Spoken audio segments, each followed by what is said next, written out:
Oh no, it's starting. Now it is. Yeah. Bom dia! Welcome to Think and Grow Rich Daily Hangout. My name is Sandy, coming to you from Portugal. Bom dia means good day.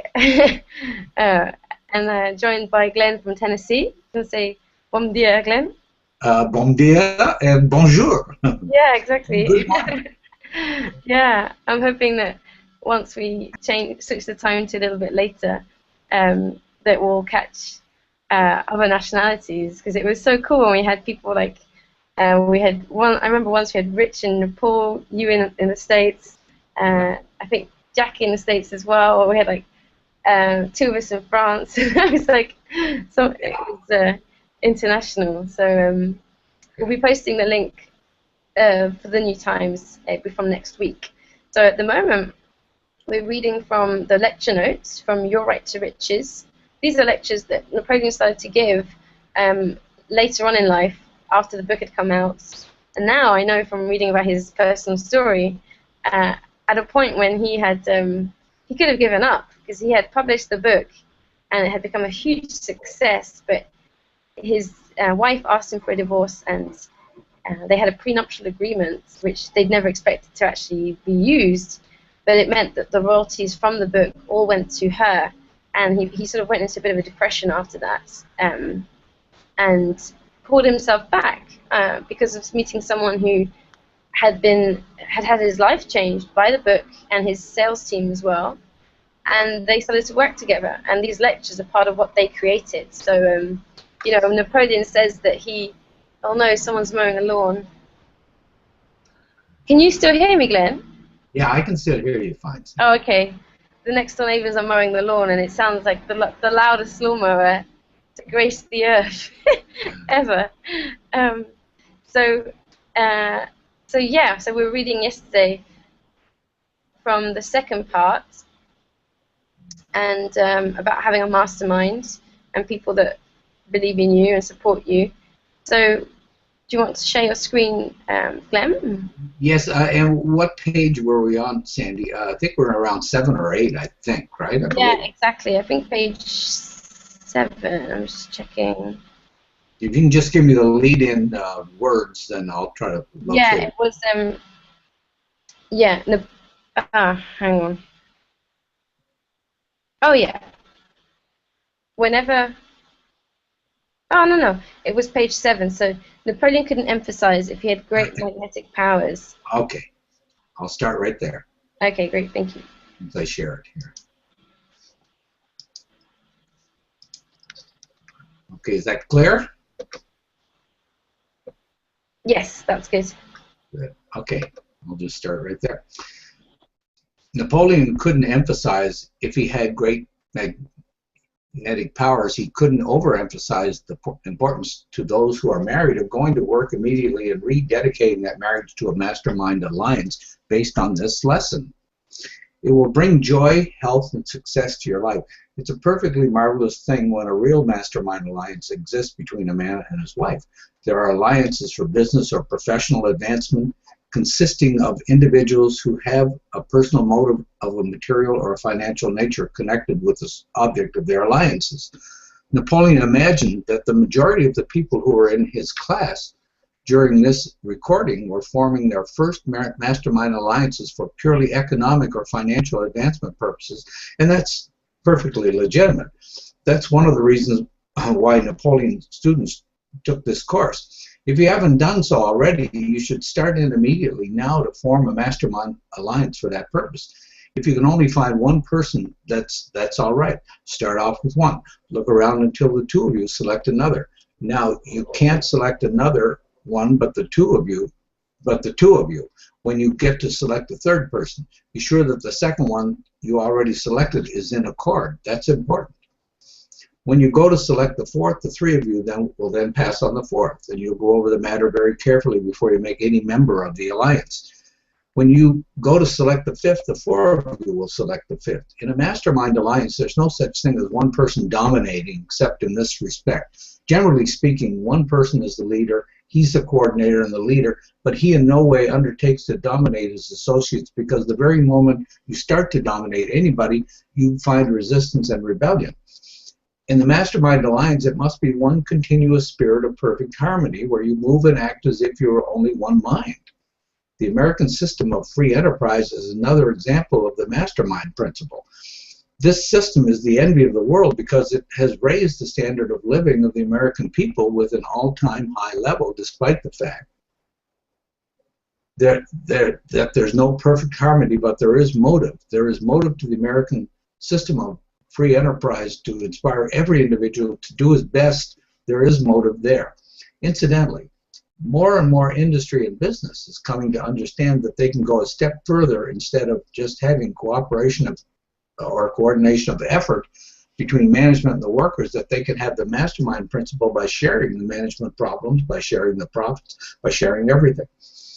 Wherever Napoleon has been successful in influencing any business without that policy, the business has made more money than it ever made before, employees receive more wages, and everybody is happy. General instructions for forming and maintenance of a mastermind alliance. First, adopt a definite purpose as an objective to be obtained by the alliance.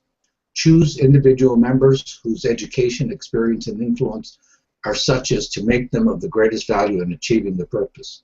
A lot of times Napoleon asks the students, what is the most favorable number for a mastermind alliance? How do you go about selecting the right sort of people for your mastermind alliance? The procedure is exactly the same as if you were starting into a business and you were choosing employees. What kind of employee would you choose? Dependability ought to be at the top of the list. If a person is not dependable, Napoleon doesn't want any part of him in a business transaction. No part of him, no matter how brilliant he may be, no matter how well educated he may be. The more educated he is, the more dangerous he may be if he's not dependable, if he's not loyal. Napoleon would say the same thing. If an individual is not loyal to those he owes loyalty to, then he has no character whatsoever, and Napoleon would want no part of him.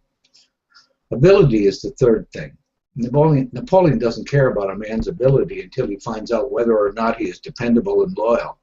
The fourth thing would be a positive mental attitude.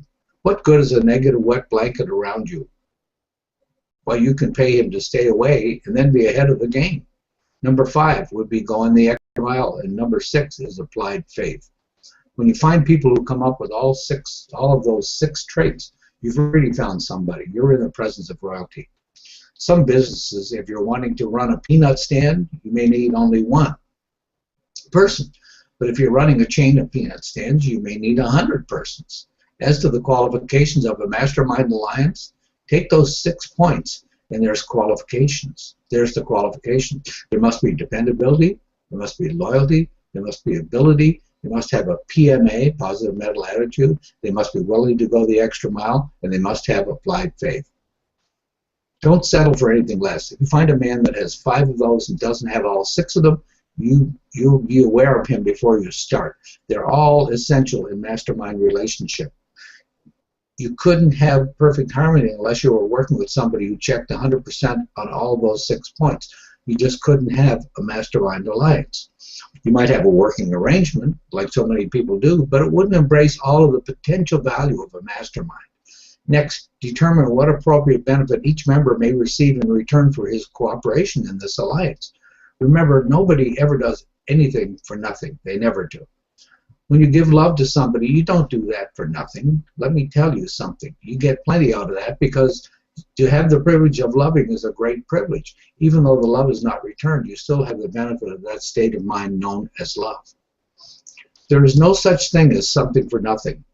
Nobody works without some sort of compensation. There are very many different forms of compensation, so don't expect that your mastermind allies are going to jump in and help you to make a fortune or help you do anything unless they are equally participating in the benefit to come out of that mastermind alliance. Now there's the criterion by which you go. Each individual must approximately benefit equally with yourself, whether it's social benefit or whatever it happens to be. If Napoleon went down to the bank and wanted to borrow $10,000, what would be an edict with motive for the bank lending him that money? 2 motives, all of them under the heading of desire for financial gain. A bank would be delighted to loan him as much money as he could take away if he gave them 3-to-1 security. They want collateral and they want profit on that loan. That's what they're in business for. When a man asks a girl of his choice to marry him, what's the motive there? Audience member, love. Napoleon sometimes laughs. Theoretically, love, yes. Audience member, security, money. Napoleon, isn't this interesting? I bet out of all the people sitting here, everyone will have a different idea or definition as to what the motive is when a man asks a girl of his choice to marry him and she accepts. Why does she accept him?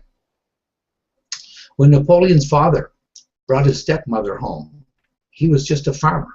He never had on a white shirt or tie. He was afraid of white shirts and ties. He wore blue cotton shirts, and Napoleon's stepmother was a college woman. She was well educated. They were as different as the North Pole and the South Pole, and Napoleon wondered all of his life until one day just how he happened to sell himself to her. She cleaned him up, put a white shirt on him. He looked like somebody, but nevertheless, it took her quite a little while to do it. She finally got him into the money, and he became an outstanding man. At that point, Napoleon said to her one day, how in the world did my father, Napoleon remembers what he looked like and talked like, he used the Queen's English, he would say stuff like, I seen him a-comin', I've done my duty, and all that sort of thing. Napoleon said, how in the world did he ever sell himself to you? What was the motive? She said, first of all, I recognized that he had good blood in his veins. He had possibilities, and I believed that I could bring them out, and she did bring them out. If you had a definite major purpose, knew exactly what you wanted to do, had a mastermind alliance for people that could help you do it, and had sufficient faith to keep you going while you did it, don't you see that would be about all you would need? Why then do we need the 14 additional principles, do you suppose? We need 14 additional principles to induce you to make use of these three. You need personal initiative, you need imagination, you need enthusiasm. In other words, this philosophy is something like baking a cake. When you go to bake a cake, you don't put in just one ingredient. You put in a pinch of this and a pinch of that, dash of the other thing, and then you put it in the stove and bake it. If you took out any of those ingredients, you wouldn't have the same kind of cake. It's the same way with this philosophy. You can't leave out any of these 17 principles. It would be just like taking a link out of a chain. You wouldn't have a chain anymore. You would have two parts of it, but not the whole chain. These other 14 principles are supporting principles of these three. Faith is a state of mind that has been called the mainspring of the soul through which one aims, desires, plans, and purposes may be translated into their physical or financial equivalent. Here are the fundamentals of faith. When you speak of applied faith, we're talking about something vastly different from just mere belief. Applied means action. Without action, faith is nothing but just daydreaming. There are a lot of people who believe in things, but they don't do anything about them. They are engaging only in daydreaming. Applied faith is an active faith. The fundamentals of faith are, first of all, definiteness of purpose supported by personal initiative and action. Action, action. The more action, the better. It means continuous action, not only on your part, but on the part of those that may be cooperating with you, or maybe mastermind allies of yours.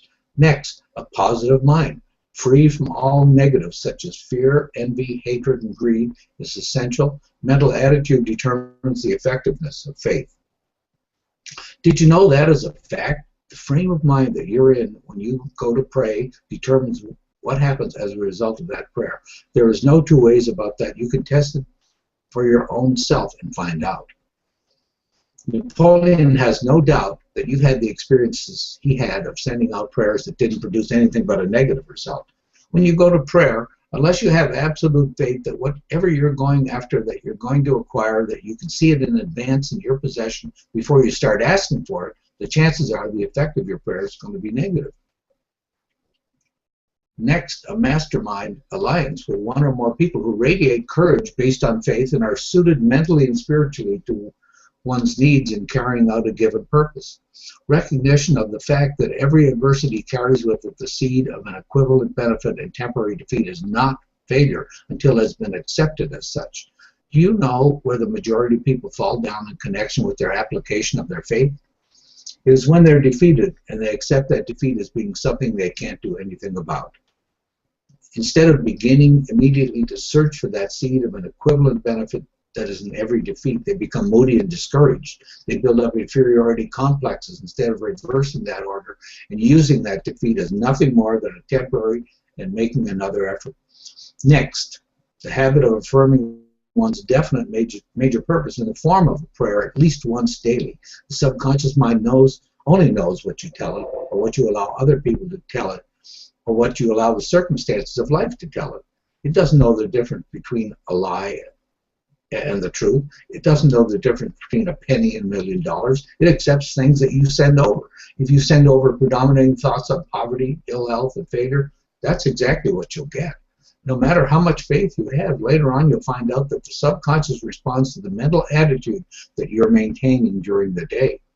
It is necessary for you to affirm over and over again the objects that you're going to obtain in life unless you educate your subconscious mind to attract automatically to you the things that are related to what you're aiming to obtain in life. You'll find that your mind is like an electromagnet. Once you charge it with a clear picture of what you want, it will attract to you from the highways of the byways the things you need to carry out that purpose. Recognition of the existence of infinite intelligence that gives ordinal list of the entire universe. The individual, you that is in minute expression of this intelligence, and as such, you, the individual, yes. Yeah, I think I was just looking to see if I wasn't quite sure about that last paragraph, like what it. But I think we can stop there because it doesn't seem to. Yeah, that was kind of strange, wasn't it? Let's see, recognition. I think that's the way the notes have been done. Recognition of the existence of infinite intelligence that give. So he's basically just saying that we are an expression of infinite intelligence. That's why we can connect to it, because we're part of it. And so it says we're a minute expression of this intelligence. Yeah, exactly. Individual. Yeah, that didn't make a lot of sense, did it? You know. Yeah, when first, I think the way it's just written, it wasn't easy to understand, but yeah. So we'll just stop at the top of page 13, huh? Yeah, exactly. So it's good to remember for tomorrow. I was just thinking, actually, Glenn, it's funny. I've memorized the self-confidence formula, that's in the book.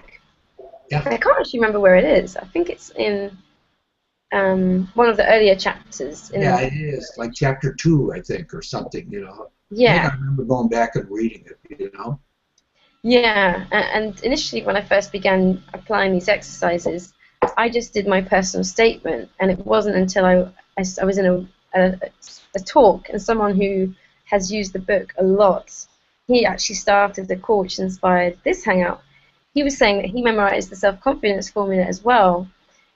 And there's something funny in it, because one of the things that is in it says, I have written down a clear description of my definite chief aim, yes, and I will never stop trying until I have developed sufficient self-confidence for its attainment.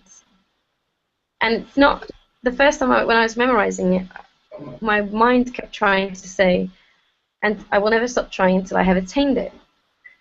And then I realized, oh, hang on, it's not that. It's actually until I have attained the self-confidence for it. And I thought that was really interesting because... Subtle. It's subtle, but it's basically saying, it's not like you have to keep...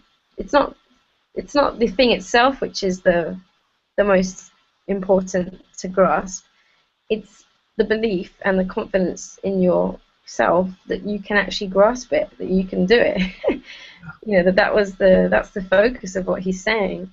Yeah. And it's really powerful because when you think about that, that means that you can have anything as long as you believe you can, which is what he's saying in this passage we just read. Yes. Yeah.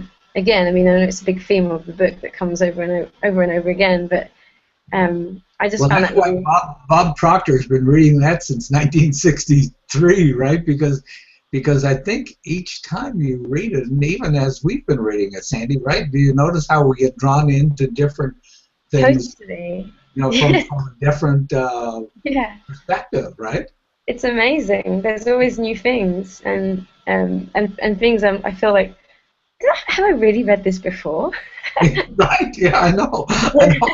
I guess that's why he keeps a copy with him. He says when he's flying in the airplane somewhere and he's looking at it, he'll underline something or he'll write down a note about something, because exactly.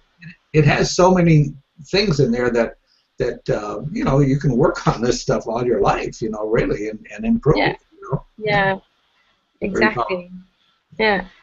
So here he was talking about the having like doing a prayer and having the being aware of how you do the prayer, not just kind of saying it and then, you know, having a negative attitude behind of it. Yeah. Also, recognizing that every adversity carries with it the seed of equivalent benefit. Yeah. Actually, something that I do sometimes, which a friend, where I learnt in a workshop, and it just reminded me because a friend did this a lot at one point when she was really having bad times and financially struggling. She would ask herself, what's right about this I'm not getting? What's right about this I'm not getting? And I think that's a cool way to sort of flip your perspective, to remember what he's saying there. You know, there is something right about it, even if it seems like it's not. Yeah. Even on dark days, you know, I'll say to myself, this too shall pass. You know, on days when you've had you know, something very difficult hit on you, you know. You know, then you know your faith is there that this too shall pass, right? And that you'll go back to your normal, you know, belief, you know, and your normal thinking. Yeah, exactly. I think where sometimes people get stuck is where they feel like it's never going to change, or it will just stay like that forever. Yeah, which of course we will if they believe that. Yeah, right. If you wallow in it, you know, if you wallow in it, right, you can't do that. You can't spend the time there. You know, you have to kind of take action every day out of it. You know. Yeah, exactly. And something that I found quite useful actually recently, a colleague of mine, she had done this hangout about how she had become successful, and she described, it was really cool actually because you don't see people do this very often. She described her whole journey from the beginning, and you know, she struggled for a long time on the internet, and then she started to really apply herself and have success. Yeah. And she said that when she wasn't succeeding, she was trying to skip a stage, and her theory was that there's various stages in each business that you're doing. That there's a stage when you're well, it depends on what you're doing really, but there's always like a newbie stage when you have to just do the work and take action. Put your head down and work, you know, right? Yeah, exactly. And then there's a stage after that where you start to see some results from it. And then the stage beyond that, and then I think she had like 4 or 5 stages altogether.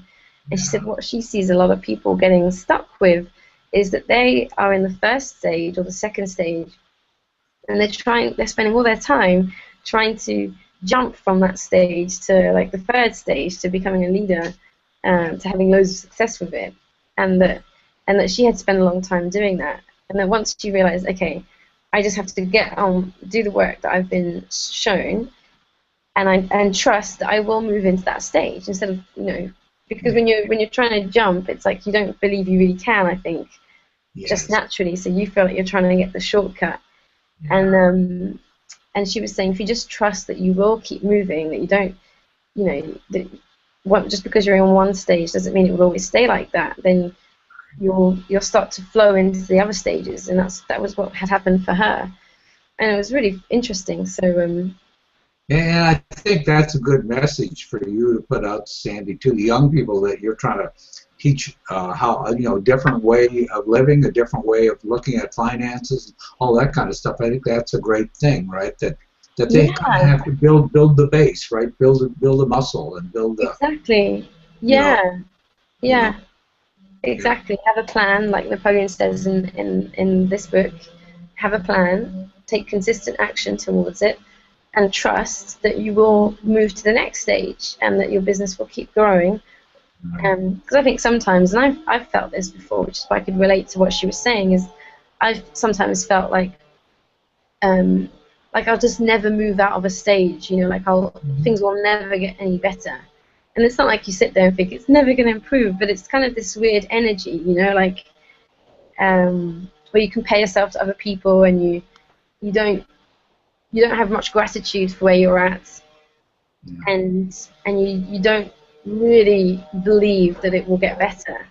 Right. And I think a But lot of people get better. we should. I should relate the story of the Chinese bamboo. You know how a Chinese bamboo grows? Yeah. You water it. First year, it grows 2 inches. Second year, it grows 2 inches. Third year, it grows 2 inches. Fourth year, it grows 2 inches. Fifth year, it grows 50 feet. Right? I just love that. Yeah, Yeah. I love that too. I think that's, that's a good visual thing to think about when you are working ahead on your dream, right? Yeah, you can still come from your dream, but you know that you really want to build the muscle that's going to be part of that dream, Yeah. right? Yeah. And then when you Exactly. hit that dream, guess what? You're going to make a bigger dream. Yeah. That's the way it is. Exactly. Yeah. I love that. And it's like when you trust that your bamboo is growing and that you're watering it, you're taking the action, Yeah. 2 then years, it 2 inches. will. Yeah. Then you know that okay, it's going to be 50 feet. It's going to. Yeah. And it's like Napoleon says in the book, when that a lot of people, and I've had so many people say this is true, that when they start to see riches, in a financial sense, and money, that often it comes so quickly that they wonder, well, where was it all this time? Right. Yeah, and then you've got the power, like you said, to now help other people too. I mean, Yes, imagine what that does. What exactly. that does. Yeah, pay it You're in a forward. position now to do what Andrew Carnegie and other people, great people, do, right? And Yeah, that I was is just to about to find say out. it, Carnegie. Yeah, Yeah, yeah, you'll find out that most wealthy people actually wind up doing nice, good things with it. With their yeah, wealth. It's yeah, it's not a exactly. it's not a negative. It's not a negative. It's a great thing, I think, to become Yeah, for wealth. yeah, exactly. Yeah, I just finished a really great book, but it was funny because I noticed that one of the main characters is portrayed as this evil, uncaring character, and happens to be the richest character in the book. And I thought, this is exactly the stuff that keeps people um, in, having negative attitudes to money, because it's kind of insidious. Uh, Yes. Yeah. I think you could write some great stuff about that for young people too. I believe that you can relate that. You can get that out yeah, to young people yeah, to get them to not get onto that track. exactly. Yeah, I really believe that. The same way that if like if you as a parent, if you didn't speak Spanish, but your child wanted to learn Spanish, you would never say to them, well, I don't speak it, so I don't think you can ever speak it either. You would take them to a class, you'd enroll Sure. them in a Spanish class, or you might take them to Mexico, you'd do stuff so they could be exposed to Spanish. Sure. And I think it's the same with financial literacy, and this is what my book is about, is that even if you don't have a financial abundance yourself, you can take steps to make sure that your children grow up with a different mindset around money, and probably in that process start to see more of it yourself. And so that's And the rewards of taking those actions and reaching those goals are that you can be like Bono. You can go to Africa and help people, right? yeah, yeah, exactly, yeah, Right? You can do things way yeah, bigger than yourself. And I think that's marvelous. yeah. I love that. You can, instead of just watching things on the news or seeing things and not being able to do anything about it, you can actually do stuff. Yeah, cool. Okay, Cool. well, let's wrap up for today and back tomorrow at the same time. And Okay. then we'll be switching next week. So Okay. cool. Okay, well, thanks for reading, Glenn, for coming on. Okay. Big hug. Big hug. Yes. Big hug. I saw somebody do a hug on A video. virtual hug. Big hug. Excellent. Oh, Okay. thank Have a you. And bye, guys that are watching. And I see we have some viewers here. So hi, everyone, and bye, rather. And see you tomorrow. Goodbye. bye bye now. Bye.